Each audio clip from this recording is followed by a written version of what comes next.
ఈ కష్టకాలం మనకి ఇండస్ట్రీకి సినిమా ఇండస్ట్రీ ఏమైపోతుంది ఒక 5-6 పెద్ద సినిమాలు ఆడినంత మాత్రాన అది సినిమా ఇండస్ట్రీ ఓహో అంటూ కాదు.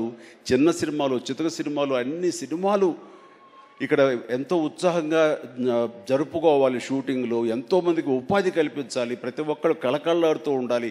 ఆ చిన్న సినిమాలు అవన్నీ ఏవైనా అన్నీ కూడా ఆడాలి, అప్పుడే పరిశ్రమ అలాగా సజావుగా కొనసాగుతుంటుంది అని అనుకునే మాలాంటి వాళ్ళకి అలా కోరిక నాకు ఒక రకమైనటువంటి చిన్న బెరుకు వచ్చింది. ఏ సినిమాలు చేయాలి, ఎలాంటి సినిమాలు చేసి రాణించాలనేది. కానీ అవన్నీ కూడా కరెక్ట్ కాదు.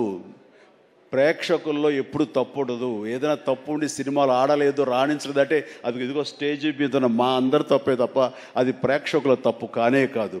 అది ఉదాహరణగా ఈ సంవత్సరం 2024లో ఆరంభంలో ఇక్కడ ప్రశాంత్ వర్మ ఉన్నాడు, తను సజ్జా తేజ వీళ్ళు చేసినటువంటి సినిమా హనుమాన్, ఆ సినిమాతో శుభారంభం అయింది.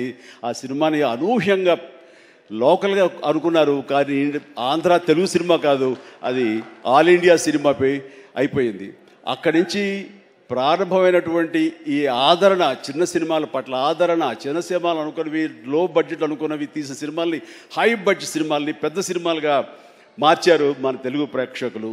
అది అందులో దాని తర్వాత వచ్చినటువంటి మన వరుస సినిమాలు, నాకు పేరు వరుస గుర్తు రావట్లేదు, కానీ చాలా సినిమాలు అంటే నీహారిక తీసిన కమిటీ కుర్రవాళ్ళు కానివ్వండి, ఆ తర్వాత మన సిద్ధు జొల్లగడ్డ చేసినటువంటి టిల్లు సినిమా కానివ్వండి, ఆ తర్వాత ఆయ్ అనే సినిమా, ఇట్లా ఒకటేంటి చాలా సినిమాలు వరుసగా హిట్ అవుతూ ఒక్క సమ్మర్ మాత్రం అంత మంచి సీజన్ ఈ సినిమాలు లేకుండా చేసుకున్నాం. అది మన యొక్క జాప్యంలో జరిగినటువంటి పొరపడే తప్ప. ఆ తర్వాత మళ్ళీ చూస్తే కనుక మొన్న దీపావళికి అమరన్ కానీ, కా కానీ, ఆ తర్వాత లక్కీ భాస్కర్ కానీ, ఇవన్నీ కూడా ఎంత ఆదరణ పొందినాయి అంటే అంతా ఇంత కాదు.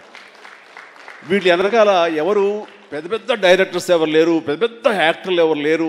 ఇది కోటాను కోట్లు ఖర్చు పెట్టి తీసినవి కావు. బట్ కంటెంట్ అన్నది ఈ రోజున మన ఆయువు పట్టు. ఆ కంటెంట్ బాగుండాలి, సినిమాల్లో ఎంటర్టైన్మెంట్ పొందగలగాలి, వాళ్ళు ఇవ్వగలగాలి. మనం అది ఆస్వాదించడానికి ఎప్పుడు ప్రేక్షకులు రెడీగా ఉంటారు. అది అందుకనే అంటాను, ఏదైనా సినిమాలు ఆడవు, ఇక ఓటీటీకి అలవాటు పడిపోయారు, థియేటర్స్ రావడం అది కష్టం అనేది మాత్రం అవాస్తవం.